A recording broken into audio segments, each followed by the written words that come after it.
Welcome to Moments in the Word. I'm James Tyler, your host, and this afternoon we'll be reading from Ezra chapter number 2, verses 1 through 35.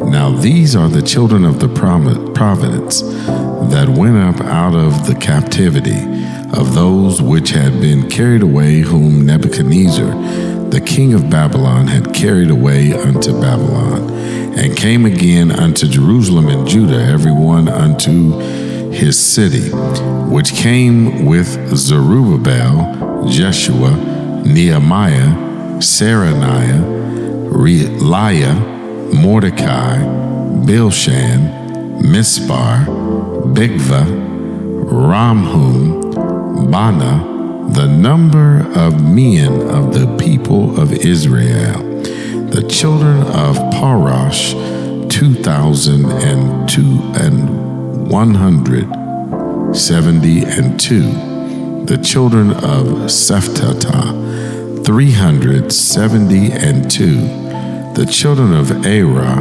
775, the children of Pathamob, of the children of Jeshua and Joab, 2,812, the children of Elam, 1,254, the children of Zatu, 945, the children of Zakiah, 703 score, the children of Bana, 642, the children of Bebiah, 623, the children of Azgad, 1,222, the children of Adonikaim, 666, the children of Bigva,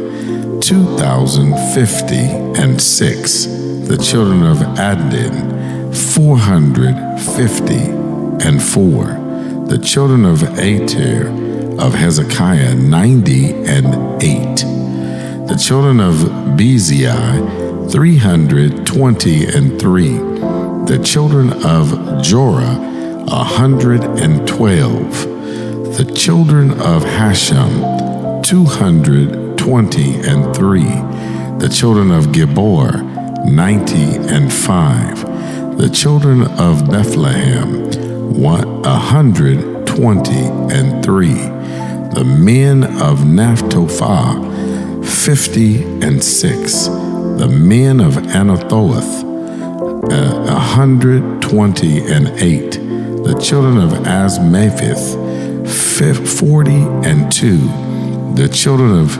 Kiljarth-Jearim, Chief Farah and Beroth, 743, the children of Ramah and Gaba, 621, the men of Michmas, 122, the men of Bethel and Ai, 223, the children of Nebo, 52, the children of Magbish, 156, the children of the other, Elam, 1,254, the children of Harim, 320, the children of Lod, Hadid, and Onan, 725, the children of Jericho, 345, the children of Sanaa, 3,630. As we look at this text and we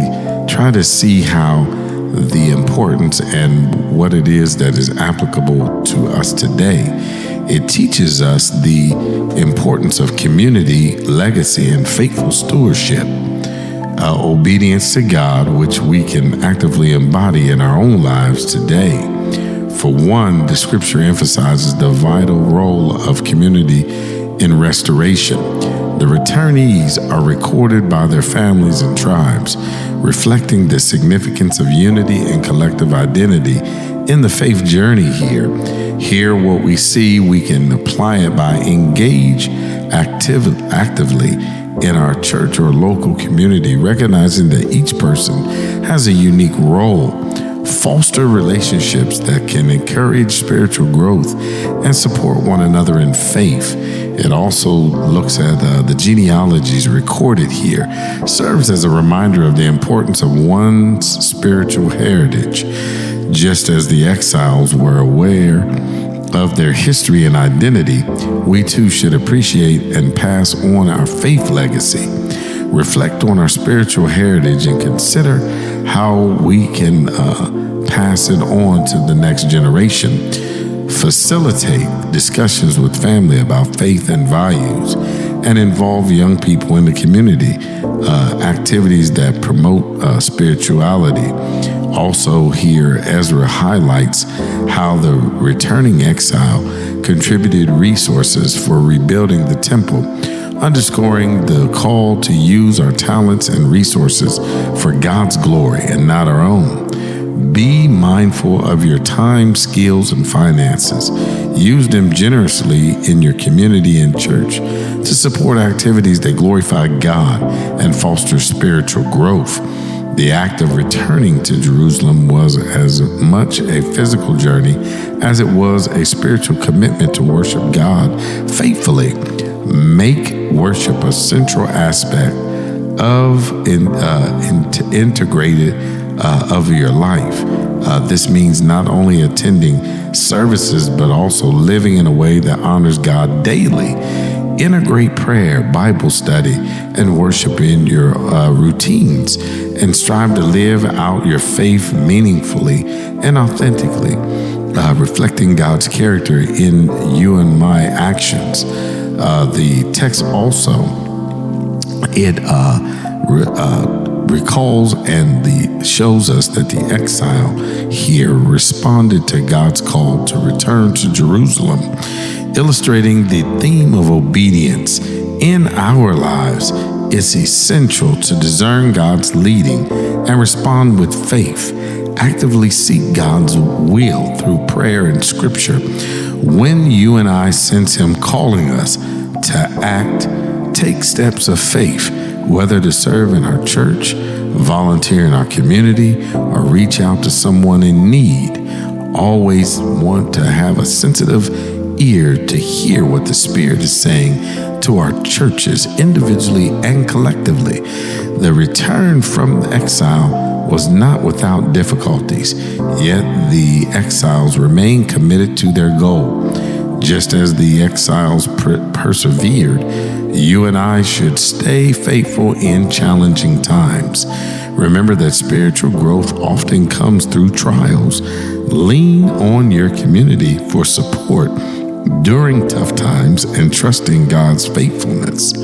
Applying these lessons here in Ezra chapter number 2, verses 1 through 35 can deeply enrich not only our personal spiritual lives, but also the communities we belong to. Engaging actively in worship, nurturing our heritage, and fostering community ties can transform our lives and allow us to contribute positively to those around us. Embrace these teachings as you navigate you and my faith journey here on earth, and witness the impact it can have on our lives and the lives of others. By embodying these principles drawn from Ezra here, we participate in the ongoing story of God's faithfulness and restoration in you and my life.